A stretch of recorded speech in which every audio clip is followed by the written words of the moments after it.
the Lightning Seeds, or the Lightning Seed himself, Mr. Ian Broudie. That's right. Um, let's start way back. Tell me what it was like growing up as a kid in Liverpool. Well, northern town, I suppose. I was growing up kind of late 60s, early 70s, I suppose.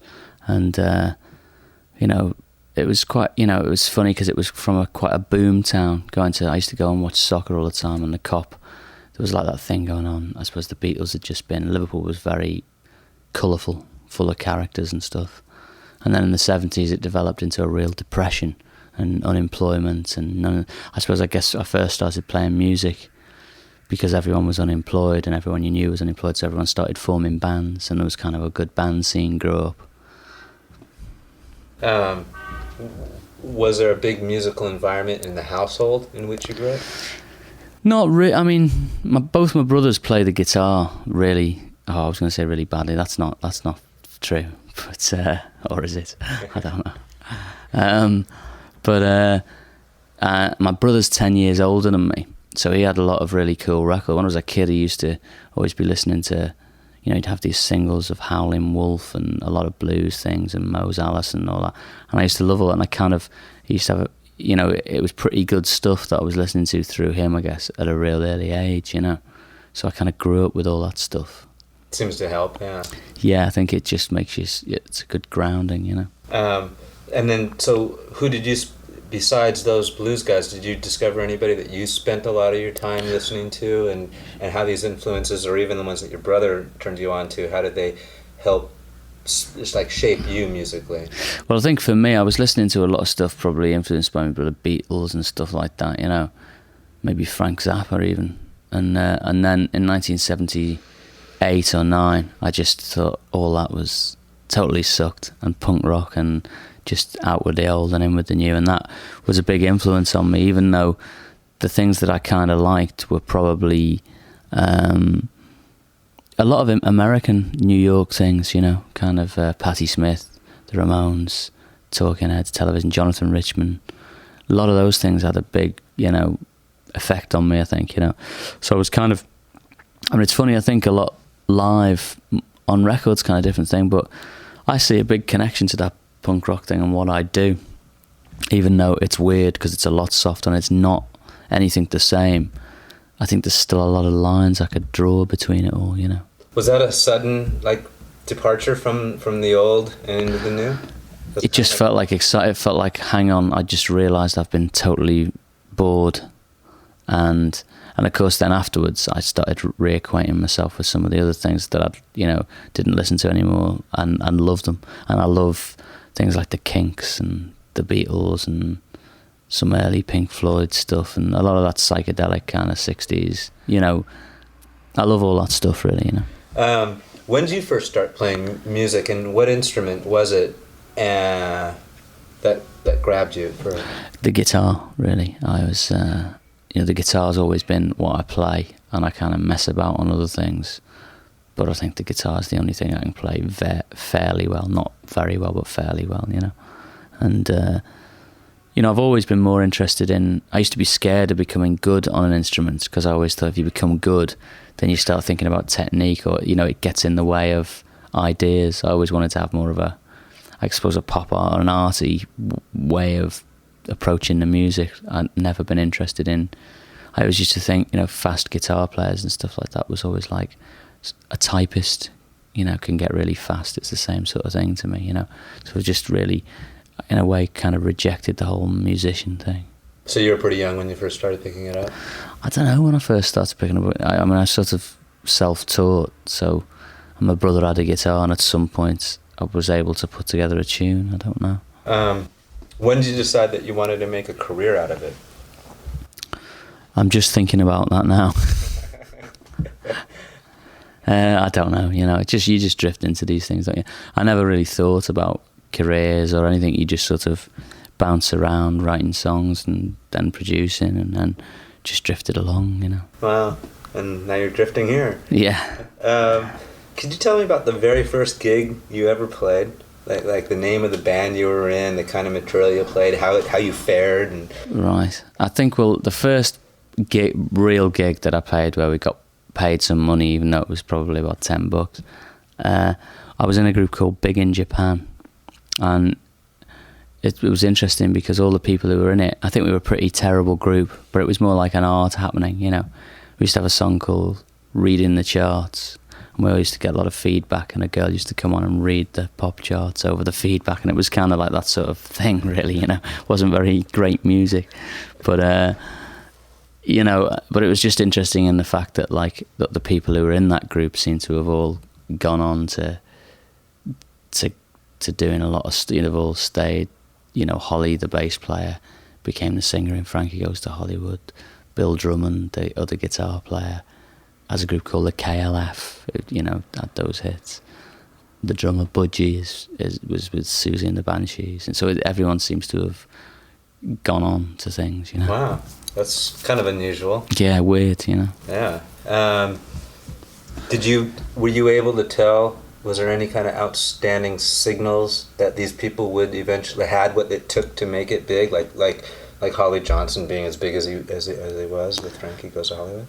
Yeah, I think so. I think they were all characters. I don't think it was a particularly musical thing with any of them. I think they were all great characters, except maybe Broudie, who was probably, you know, just a bit of a prodigy, fantastic drummer, you know, always from when I first ever saw him. It was one of those people you just were glued to watching him drum, you know. Now, I guess it was during one of your stints with another band, the Original Mirrors, right? When you started producing. Could you tell me how you got into production? Yeah, I mean, we were just recording an LP, the Original Mirrors and stuff, and I was getting into seeing how the studio worked. And I was in Liverpool. I mean, it's a documented story, but I was in Liverpool at a bus stop, and it was raining, and the Bunnymen had just started out. And they stopped the van and gave me a lift, and they were playing a tape of a song called Rescue. And I'd never produced anything or thought of it, but I was absolutely knocked out with it. But I thought they were doing it all wrong, and I told them, "You're doing this is fantastic. Why don't you do this? Why don't you do that?" And in the end, that led to them calling me and saying, "Show us what you mean, let's go in the studio." And that ended up as a production, really, you know, and it was sort of like that, really. And you had no desire up to that point to produce? You know, not really, but I did have a great desire to collaborate, and I didn't like being hemmed in a group where you can't work with other people. And once I got the idea that, oh wow, you can be in a band for 6 weeks and just help them record their songs, it was a really appealing thing, you know. Mm-hmm. And what was it that you found so appealing? Music, really. You know, being in a group is involved with lots of stuff that isn't music. It's travelling here and travelling there and talking and waiting. It's like Charlie Watts says, you know, 30 years or something like 27 years of waiting and 3 years of playing, you know. And I think that's really true, you know. And I guess, you know, being a producer meant you've had far more music, and that the time in the studio where everyone's working at 100% really fully, and your whole concentration is really sharp.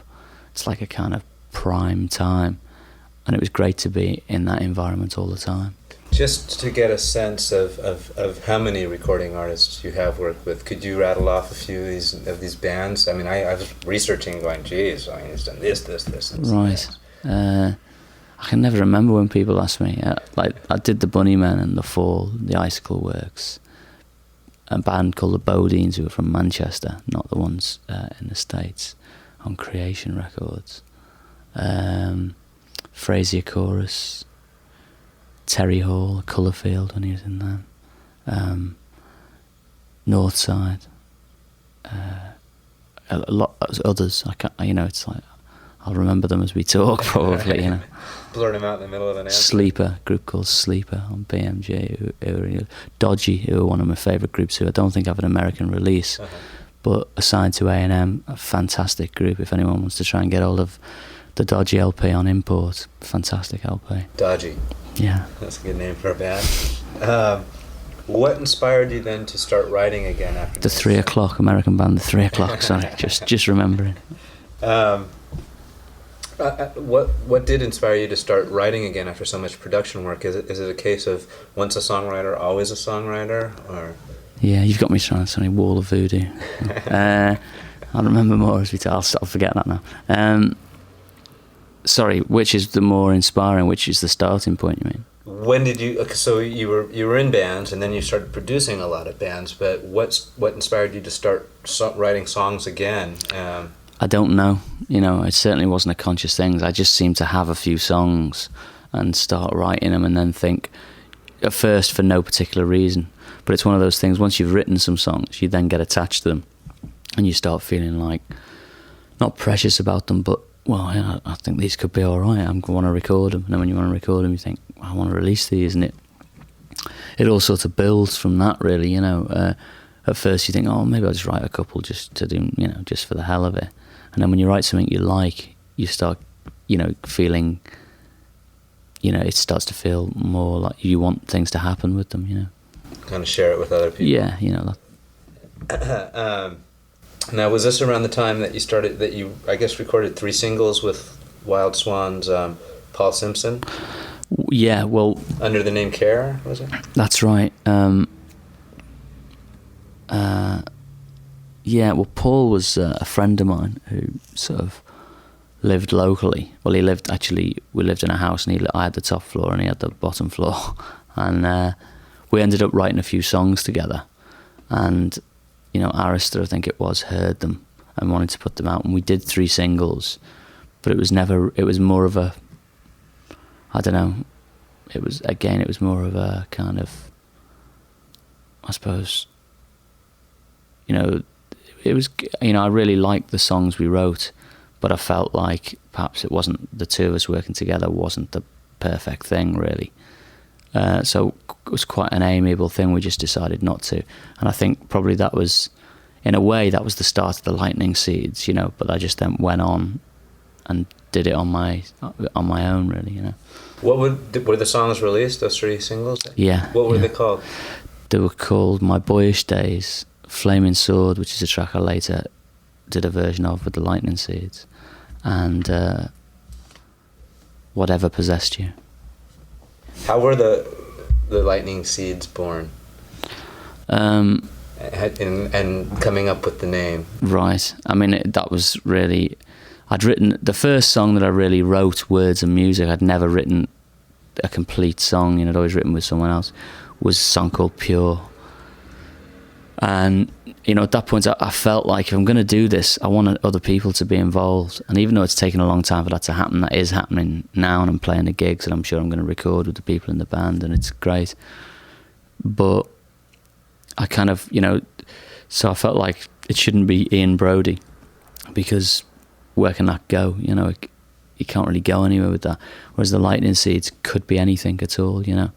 And, you know, so, well, a group name could be anything at all. And I just really misheard a Prince lyric, you know, and he was saying the thunder hides what the lightning sees, and I just heard it as lightning seeds, wound it back, found it wasn't, and thought, great, I'll have that, you know.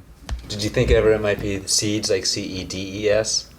I wasn't sure. It might be that. I mean, but then I just thought I couldn't imagine him writing that, you know what I mean? Like, but because that was it, I was thinking, well, is he saying seeds or seed? And then I thought, well, the thunder hides what the lightning sees is probably it, you know. And how long was it before you knew what the actual lyrics were? I went straight away when I wound it back, but I thought, which I preferred the idea that he hadn't actually said it. Uh-huh. Do you know what I mean? Because it was like, I preferred that. And there were no other names considered? No, not really. I mean, thinking of names is really hard, I think, you know. It's a name sort of becomes something when you hear the music. It's weird. I mean, the Eurythmics was one of the worst names I ever heard, I thought. And then when I like the group, I like the name, you know. And I'm sure, but has there been any confusion with the Lightning Seeds not initially being a full band, but just one guy? I don't know about confusion, because it's been quite well documented that is the case, you know. But now I wish people would get the idea that it is a group, you know.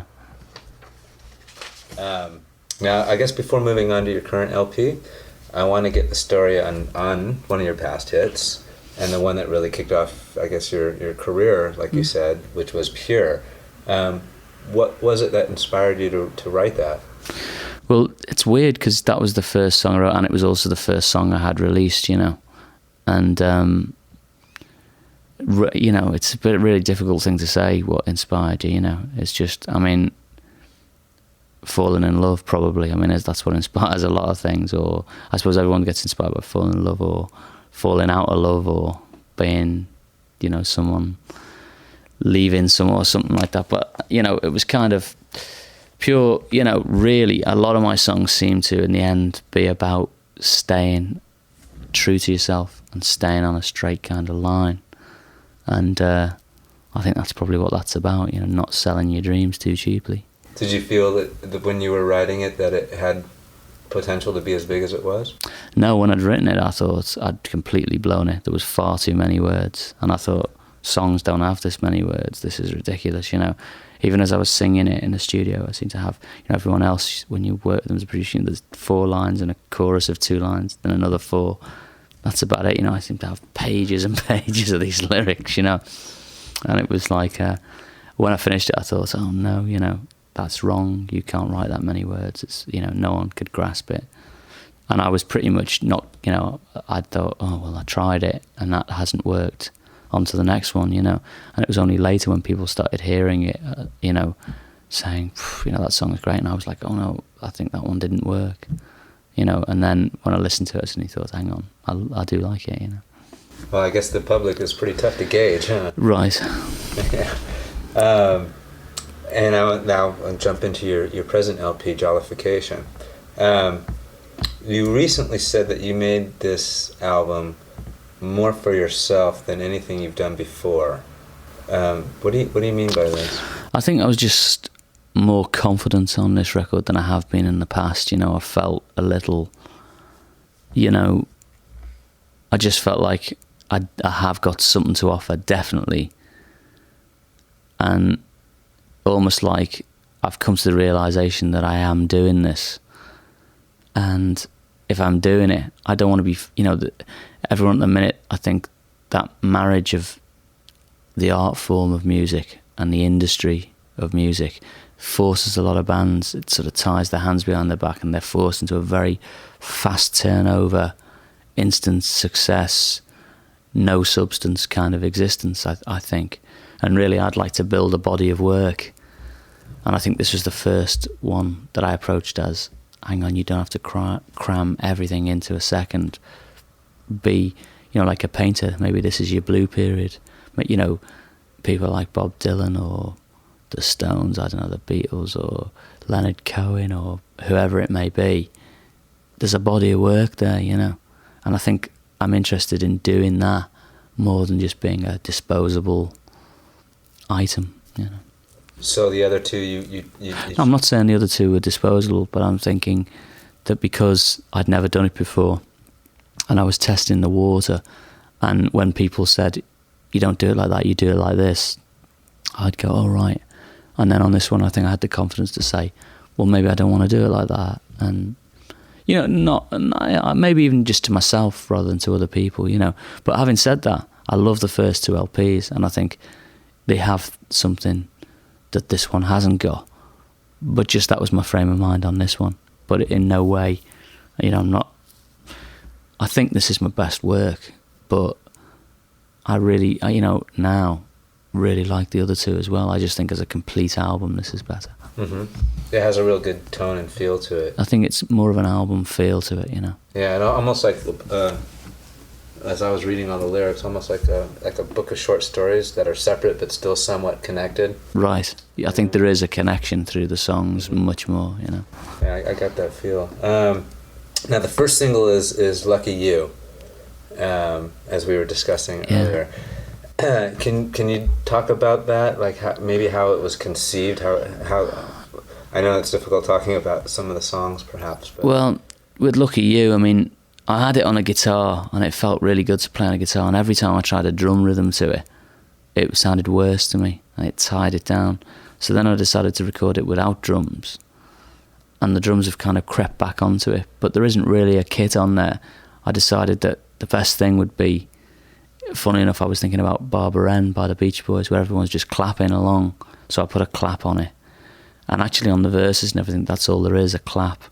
And then I was thinking on the intros, it needed a bit more of a solid thing. And Dancing in the Street's one of my favourite songs. So I got get into a corridor in the studio I have, smashed things about and added them all together in a sampler.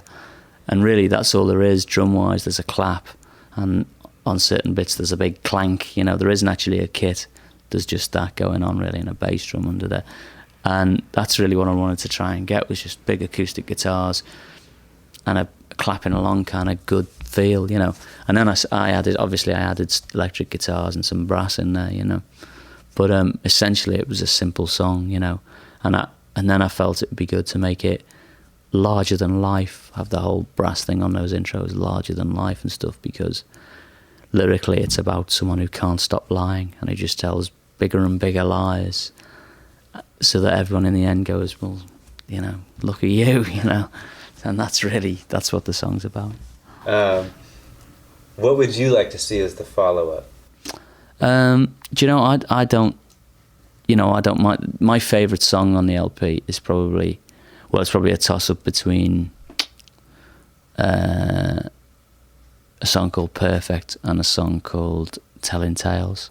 I don't think Telling Tales is necessarily a single, but I just really like the vulnerability of that song. I think it was a very fast song to write and record, and I just didn't do much to it, So, for me, in a way, that's the one that got messed up least from head to record, Oh, really? Its vision kind of stayed clear throughout. Yeah, I think so. Does it change? You said my favorite Absolutely, song. all the time. So if I ask you a week from now, it might be completely different. Yeah. How long does it take to get removed from the album a little bit, so you can look at it like from the outside and not necessarily always from the inside? I guess when you're done with publicity like this? Or? Yeah, I don't know really. I don't think you're ever really removed from it, but I think I could probably enjoy it in a year or two, But for now, every time I hear it, I'm questioning decisions that are made, and it's at a certain point it stops being that and just becomes something that exists, and like I say, that just finds its spot in your body of work, whether it's a high spot or a low spot, Well, don't be too hard on yourself. It sounded good to me. Thanks. Now, you also said of this LP that it's even less in step. This is from a recent article that I read, that it's less in step with what's going on around you than were the other two. Yeah, I think so, yeah. So could you elaborate on this admission? I just think I've never been interested in being part of a current trend. I'd rather be distanced from that, even though a lot of times it can make it easier. And I think this one is even more on its own. I don't think it particularly fits into a format, which might make it difficult for it, or might make it easy, because I think it makes it special, and that's what I want to make, is special records. Do you ever think about that, how formatted and structured the radio out here is? I only ever think about it afterwards. I never think about it while I'm doing it, I only think about it when someone tells me it's on the radio or not, Because I would imagine where you live, there's more of a, the whole country experiences a hit at the same time. Yeah, sure. But that can have good points and bad points. Obviously, there's only one national radio station, so it's a hit or miss thing on that one station. But MTV's a bit like that here, I suppose. So. Yeah, that's true. Here's another one of these you once said, but they stand out. It's one of those, did I? I can't remember that, but I take your word for it. That you're not very good on any instrument, that you sort of, I guess, blunder along, but yet you're a multi-instrumentalist. Well, I think anyone can be a multi-instrumentalist if they just have some instruments and hit them in the right spots. Really, it's like I always play the right notes, but not necessarily in the right order. But for me, often I'd prefer to write on an instrument where you are blundering, because my whole philosophy that goes through all writing, recording, and everything is not to tie things down, to leave things as open as possible so that accidental chemistry can happen and ideas that maybe you couldn't consciously think of are allowed through the given room from the subconscious or wherever it comes from, you know, inspiration, as it were. I think if you fill things up, it's harder for the inspiration to get through, you know. So I kind of, you know, try and leave things incredibly vague right till the end. So then I would guess musicianship versus material. Which is the more... Material. It's all, for me, it's all about what you do, not how you do it, you know. And it's all about songs, really, you know. I think if you've got songs, if you've got a good song played badly, it's still okay. If you've got a bad song played well, it's never going to be any good, you know. That's a good point. So how does this LP chart your growth as an artist? I think it marks the end of a trilogy of LPs and the beginning of another one, you know. And the stuff that I'm writing with the band is probably different, but having said that, I love a lot of what's going on, so I think it's probably a launching pad, you know. Is that taken in retrospect, that that was kind of a trilogy? Yeah, I think, rather than intending it. Although I always said I thought I'd make 3 LPs and then be looking at whether I was going to do any more. But I think I think I'm just very slow at developing things because I like things to happen naturally rather than forcing the pace. And it just seems like at this point the Lightning Seeds has developed into more people and drums and bass, more generic sound, and it's kind of just going that way naturally at this point, you know. Mm-hmm.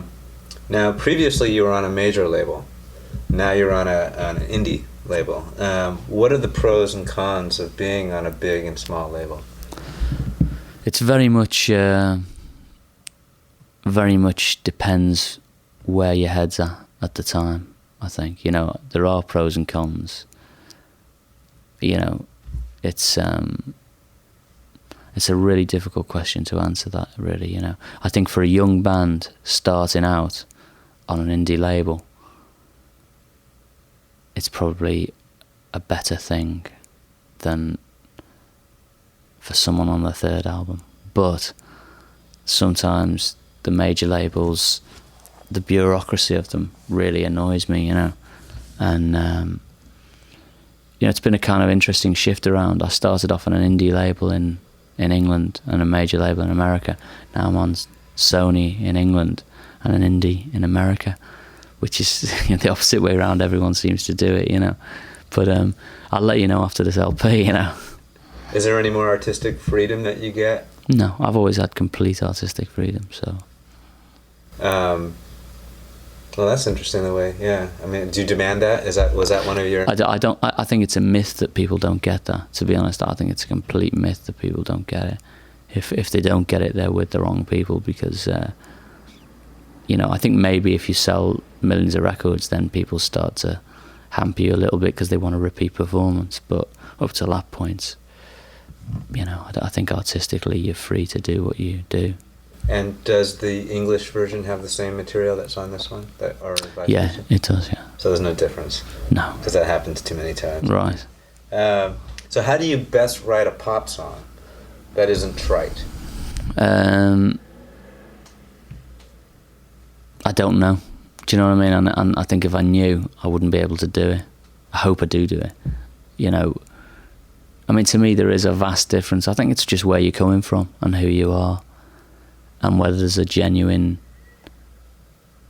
You know, I think any music that's genuine is quite valid. And I think listeners and people, you know, people listening to music are an incredibly good judge of that. You know, I think they're very discerning, and people kind of... You know, I read a quote in Kurt Vonnegut book saying, nobody ever went broke, what was it? Overestimating the vulgarity of the American people, which I thought was a funny quote. But I think with music, I don't know if I believe that. You know, I think people instinctively, you know, they can tell when something's right, you know. Even stuff that I don't like, you know, of a certain style, you can tell the good ones and the bad ones, can't you, you know? Uh-huh. I like to think that anyway. It's probably... Are we compared to other audiences that you've played in, maybe back home, What would be the difference that you can tell between an American audience and a...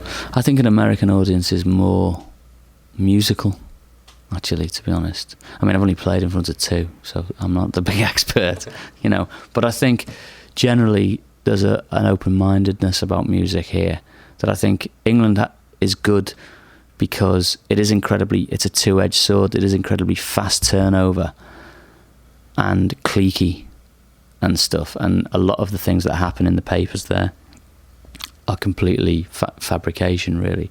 It's a lot of inventing trying to be done rather than reporting.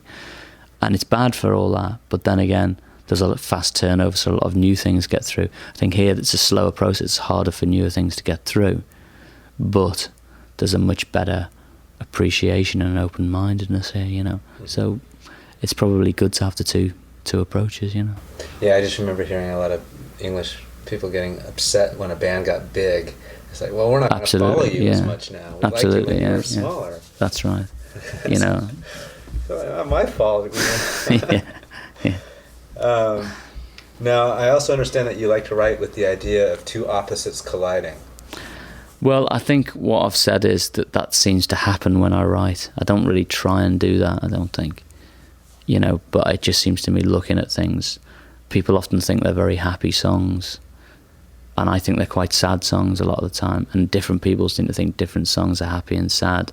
And I like the idea that they can be both, and there is a bittersweet quality to them.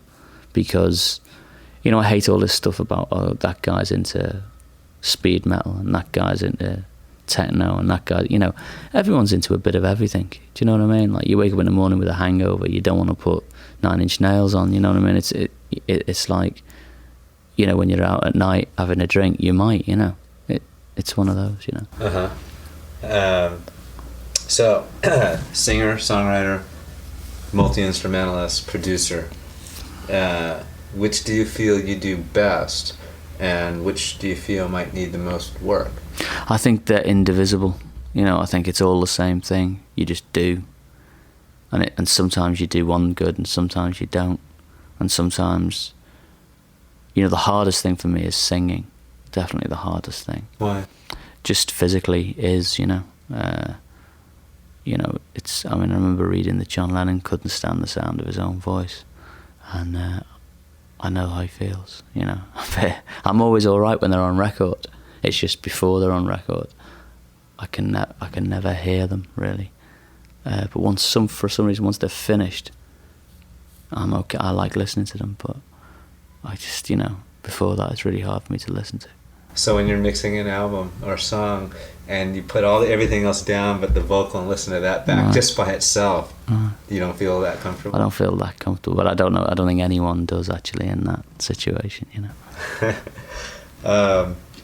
So is there any advantage of playing most of the instruments and producing everything by yourself? I think there's advantages and disadvantages, and it just swings around. I think in the end it doesn't matter. Do you know what I mean? I don't think it's why it's good or why it would be bad. You know what I mean? It's like, you know, playing baseball with a certain pair of trainers on or something, you know. You're good or you're bad. And if you've got a good pair of trainers, that's great, but you're still good or bad, you know. What would be a disadvantage, though? Does anything stand out? Not being able to write good songs would be a real big disadvantage, and not being able to relax in a studio. I think that's the hardest thing for bands to do, is relax and find a way. Every band has a different chemistry and every band works differently. And that's the glorious thing about music and making music. It's completely subjective. What's right here is wrong there. There's no rules. If there is a rule, it'll be broken next week, you know. Fantastic, you know. And so I think it's about finding your own balance in a studio. And once you get that, if you've got something worth doing, then it'll all start to blossom. What would the major advantage be of being able to do this by yourself? The solitude. Don't argue too much. So what does it mean to you to achieve both critical acclaim and commercial success? And is there any one that's more important than the other? For me, like, it's a series of things. Like, when you're writing, you get really excited when you write something you think is great, even though you're probably singing it, blurbling non-words in your head. You think this is, it's so inspiring. It's like a great thrill. And then you go through the process of recording.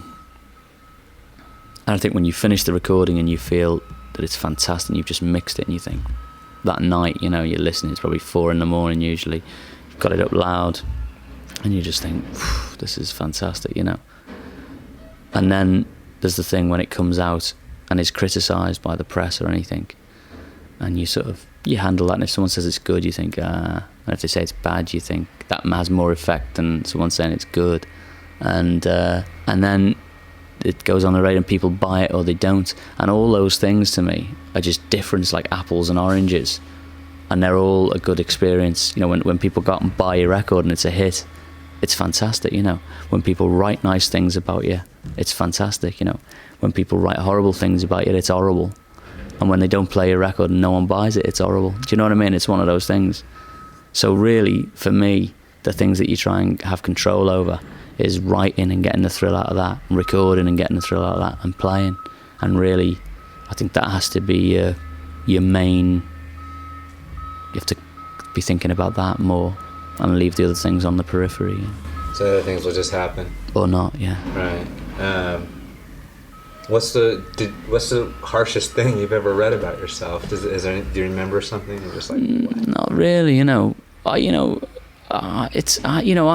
I don't actually mind an awful lot of stuff like that. I think the only thing I don't like is when people coin phrases and don't think about what they're saying, really, because sometimes I think, like, I remember I read a review of Lucky You that said it was jangly guitar pop, and jangly guitar pop is a lot what I do, but Lucky You isn't, and that kind of annoys me. It always annoys me when I feel like someone hasn't really heard it. It doesn't sound like if they call it that. Right, even though, you say the Lightning Seeds, that's what people think of, but I don't think Lucky You is that, so just, inaccuracies annoy me. So why has it taken so long to finally go on tour, though? I remember reading some stuff after you came out with the second album. Yeah. And you're really excited about it, and then... Absolutely. Well, actually, a lot of it is just boring stuff like finance, and, unfortunately, the company I was with at that point weren't prepared to support a tour, really, and that was a real big disappointment to me on that record. One of the reasons why I've approached it differently on this LP, with a different type of company, and I think it's just happened now because it's the right time for it to happen. That's what I'd like to believe anyway, just karma, fate. And was it exciting or fun, or getting that whole band together? And absolutely. It's really good fun to be playing the songs, and I'm thrilled to be doing it. Yeah, I'm sure a lot of people are thrilled to have to finally, there you are. Wow. How has the art of recording changed since you first got involved doing it like 15 years ago? Well, I think initially, I don't know about for me 15 years ago, but initially people recorded groups, and then in the 80s they made records, and they didn't record groups, they just made records a lot of the time.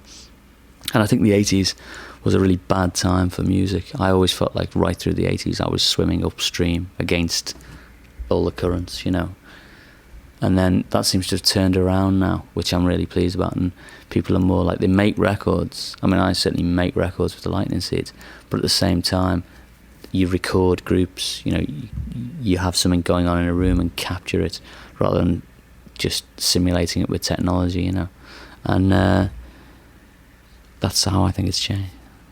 Has the recording techniques played a big Sure. role? Yeah, I think so. But without getting incredibly boring, I don't know how to, talk about it particularly, It's just, I think, for a certain period of the 80s, the technology was leading people by the nose, and now they use the technology.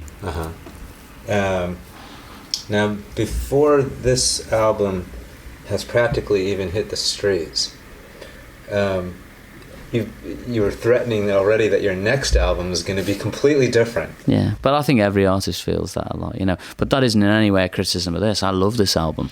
I just think, like I say, I want each album to be a point in time in my career that captures that certain thing, and I can feel that there's a change in the air playing live and stuff.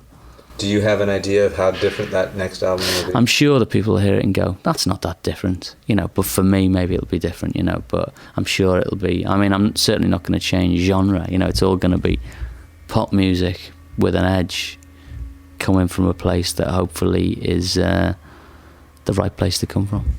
What do you hope people will get from your music? I just hope they like it, you know, and enjoy it, you know.